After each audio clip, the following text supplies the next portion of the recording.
Do not imagine that you of all the Jews will escape with your life by being in the king's palace. On the contrary, if you keep silent in this crisis, relief and deliverance will come to the Jews from another quarter, while you and your father's house will perish. And who knows, perhaps you have reached rulership for just such a time like this. This is the message, according to the book of Esther, chapter 4, that Mordechai sends to Queen Esther, pleading with her to intercede on behalf of the Jewish people, to avert Haman's genocidal plan. As the Megillah reminds us, when receiving the message, Esther is already prepared to take action, with a plan of how the people will be able to support her as she takes the lead in standing up to the hate of Haman.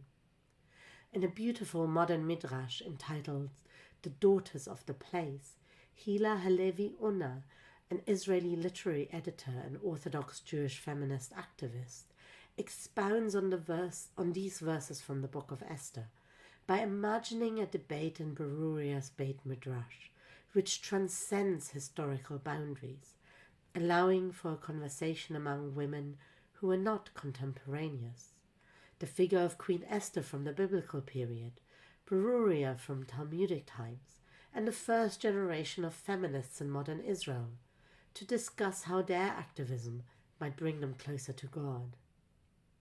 As Tamar Biale explains in her commentary on the Midrash published in Dirshuni, when the latter ask who will bring them to the desired destination, Esther responds that each of them has to take responsibility for her spiritual destiny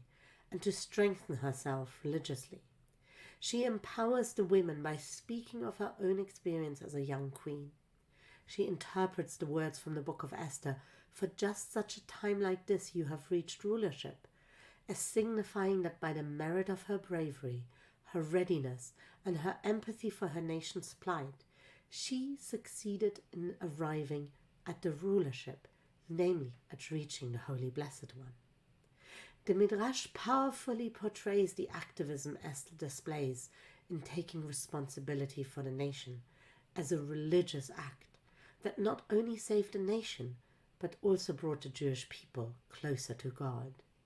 This year, as International Women's Day falls on the day after Purim, may this Midrash remind us that Esther is indeed a fitting role model for women activists, and let us reflect on how each of us might be able to follow in her footsteps in bringing us all closer to God.